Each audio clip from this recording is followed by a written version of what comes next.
નમસ્કાર ખેડૂત મિત્રો, ગ્રીનલેન્ડ કૃષિ માહિતી કેન્દ્રમાં ફરી આપનું હાર્દિક સ્વાગત છે.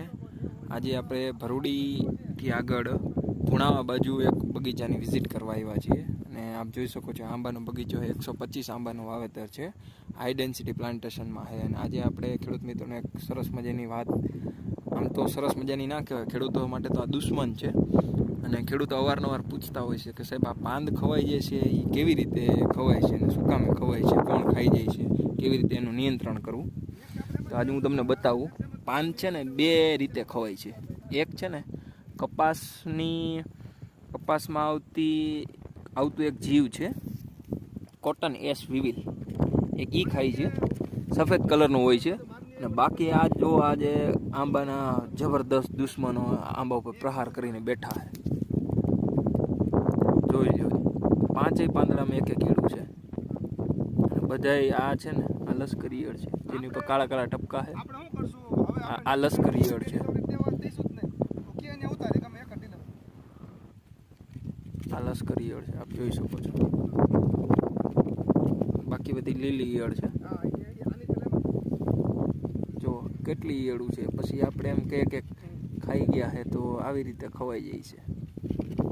જોઈ મોટી મોટી ઈયળ છે જે દિવસ દરમિયાન ખાધે રાખે.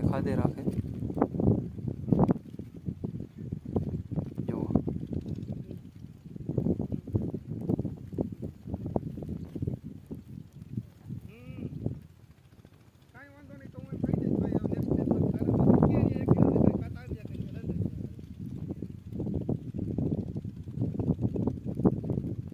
આ છે આંબાના છુપા દુશ્મન જે પાંદડાને ખાઈ જાય છે. ઘણી વખત એવું થાય, એટલે જ ખેડૂત મિત્રો, તમે આંબાનું વાવેતર હોય, આ જુઓ પેલા અહીંયા ખાઈ ગયા અને જનરલી આ જો આ ખબૂટી ગયા.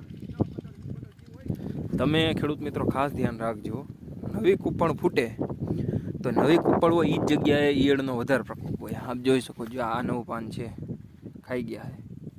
તો ખુદ વૈજ્ઞાનિક બનજો અને તમારા ખેતરની રેગ્યુલર બેઝ ઉપર દર 5 દિવસે કે દર ચોથે દિવસે તમારા આંબા પાસે ફરજિયાત જવાનું છે. આંબામાં શું તકલીફ છે ને જોઈ જ રાખવાનું અને તમે જેટલા નિરીક્ષણ કરશો એટલું તમે વધુ એને આંબાને સારી રીતે મેનેજ કરી શકશો. તમારે પણ જો આંબાની બગીચામાં કોઈ સમસ્યા હોય, વિકાસ ન થતો હોય, અથવા માથા બંધાઈ જતા હોય, કે આંબામાં બાંડી હોય, અથવા આંબામાં આ ટાઈપના રોગ હોય, દરેક તમારી સમસ્યાના સમાધાન અમારી પાસે છે.